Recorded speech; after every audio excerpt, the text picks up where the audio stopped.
Mounds built by termites sometimes have a diameter of 30 meters, and most of them are found in the savanna.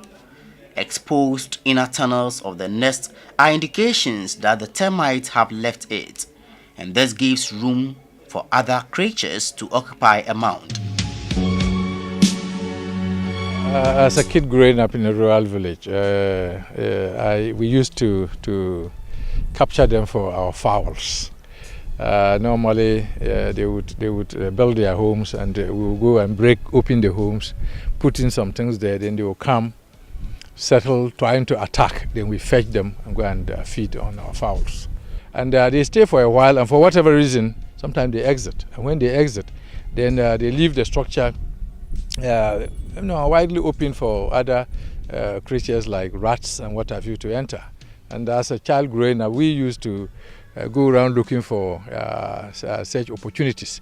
If we saw the rat holes and what have you around the ant hills, we try to dig and then even sometimes smoke them out.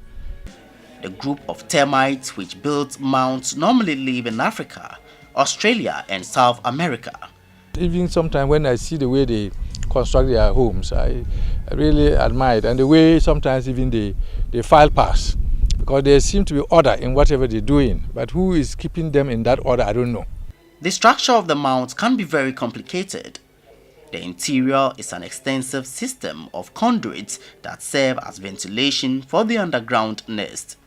And the nest consists of numerous gallery chambers coming in a wide variety of shapes and sizes.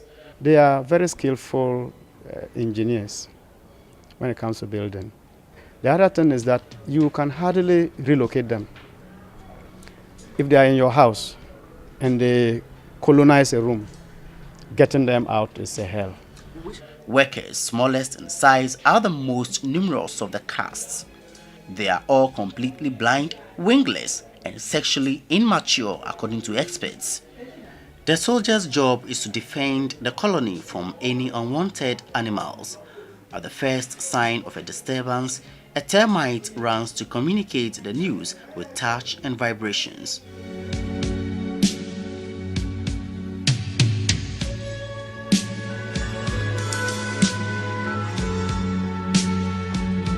Finally, there are the reproductives, which include the king and the queen.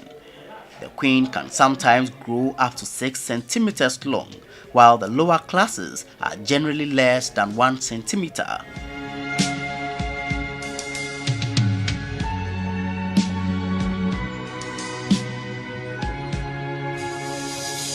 Interestingly, mound soils have been found to contain more water than their surroundings. They are just fine materials that have been built upon after deposition. The ants feed on the soil, the finer material in the subsoil or below the surface soil, and then ingest and mix them with organic chemicals within their system and bring them out.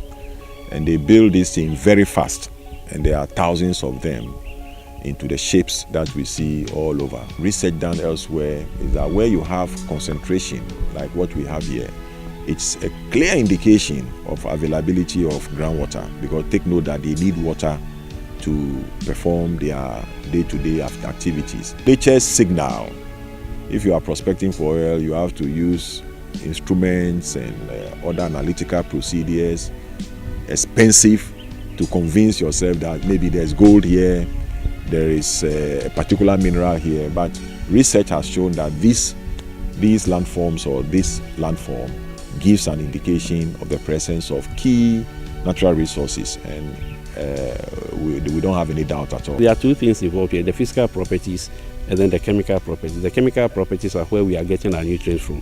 But if the physical properties are bad, the nutrients will not be able to absorb by the plant, so it improves both. Soil scientists say the mound can be used as fertilizers. Those of us engaged in research is to find out how we can use readily available and also affordable materials to do the same things that you have to do if you were to put money into buying agrochemicals like fertilizer, herbicides, etc. And one of the things that we have found is that when you look at the key properties that I have mentioned, and you try to use that as amendment material to a surrounding soil or a soil nearby, you have improvement in soil structure, you have improvement in water running through the soil, that we say infiltration, you have improvement in some key nutrients because you are improving soil organic matter content of the amended soil.